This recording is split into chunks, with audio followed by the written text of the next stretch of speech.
Hello everyone, welcome back to another video. I was hoping we could potentially switch things up a little bit today and have a conversation about standards. Standards when buying things online, and whether or not we may be potentially letting too many things slide, and that's influencing the current market. In the past few months, I've bought 3 different items online, all of which with issues. 2 off eBay and 1 from a boutique seller in Canada. The 2 from eBay were used, and the 1 from the Leica boutique store was a brand new lens. The first lens was an older vintage Kiron macro lens, and this lens had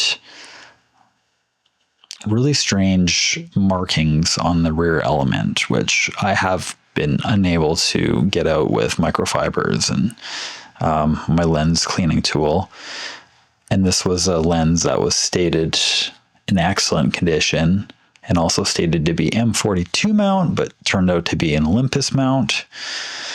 So that was a bit of a headache there. So now going on to my second purchase that I had issues with. Now this is the 24-105 Canon EF lens. Now one of the issues I had read about beforehand, so I knew that I probably could expect that the barrel to drop just from having it in a position like this. Whereas I was able to solve the issue by placing gaff tape on both sides, which it helped it enough that it's not really a big deal. But there also is a hair, which probably going to be really hard to see, is stuck near the rear element, which was never mentioned. Mind you, the glass is clean. This glass is in really good condition, other than the hair inside the internal element, which is unfortunate. So this was another sale that I just sort of allowed. I never even messaged the seller. The previous one, the Kiron macro lens, I did message the seller mentioning that he had misstated the advertisement, and he just never messaged me back. What I should have done was followed through with having eBay involved at that point, considering that he did not want to take responsibility for mislabeling his product. Okay, now going into the next purchase of mine. So now this next purchase of mine, the lens from the Leica boutique shop in Canada. Brand new. I was actually pretty excited about this lens as I'd been eyeing it up for a while now. I was shooting a video here, really hyped to unbox it and put it into practical use, and I was expecting that I would be giving the company a glowing review after what I had noticed online in regards to how much everyone liked these lenses. And well, from the outside, the lens looked great.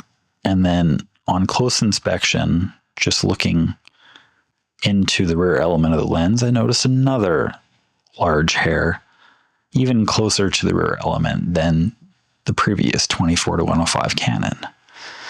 Now, this was a brand new lens. It has the QC paperwork signed off with the name of the QCer who checked it off, and yet still has the same issue.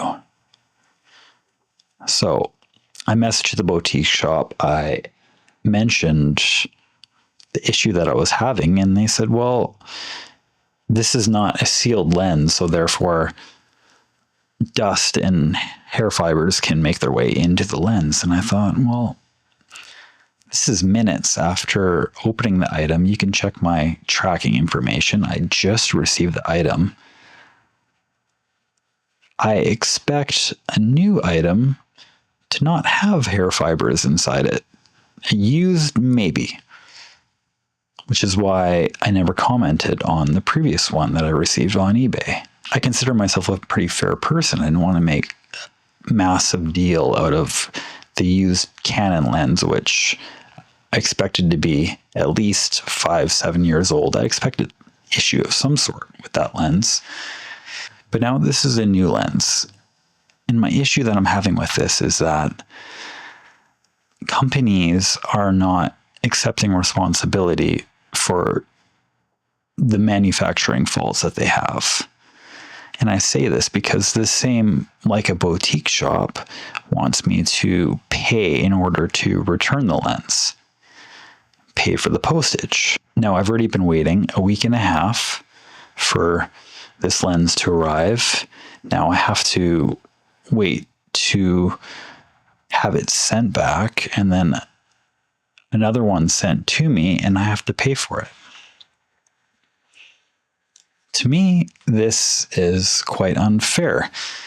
And it leads me back to the 2 previous sales that I let the seller who misled me in the purchase get away with. I think it's important to have standards, and I'm starting to realize that by not pointing out these things, you're actually becoming part of the problem in the end.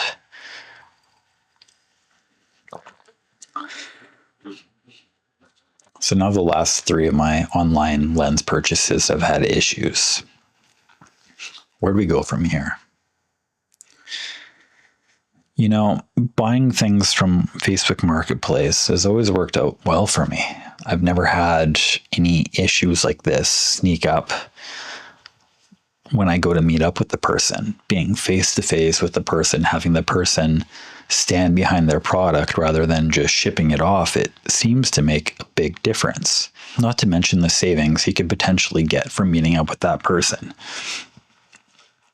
Not having to pay tax is huge, especially on secondhand market items. Like, why are we even paying tax from a place like eBay on items that have already been taxed once before? So whether it's an eBay seller or a premium boutique shop, clearly both seem to feel a lack of a sense of responsibility for the items they put out.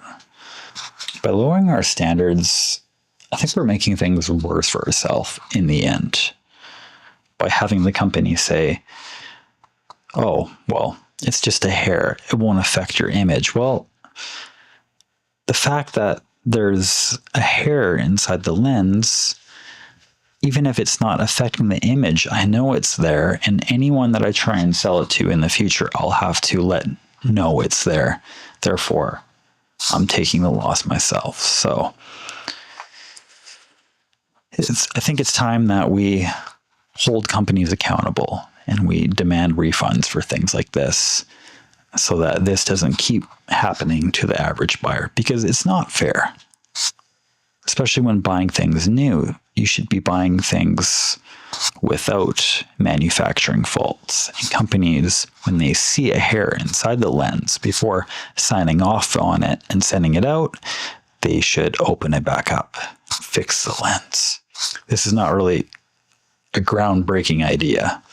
We just need to hold companies accountable and make sure that they're selling us items that are in the state that we expect them to be. All in all, transparency and quality should be non-negotiable, whether you're shopping online or in person. As I wrap this up, I want to know, what's your experience with online shopping? Have you had issues buying from places like eBay, Amazon, or even Marketplace? Have you had good experiences? Let me know. Let's start a conversation about this. Well, anyways, thank you for watching. I appreciate it. I will see you guys in the next one. Bye.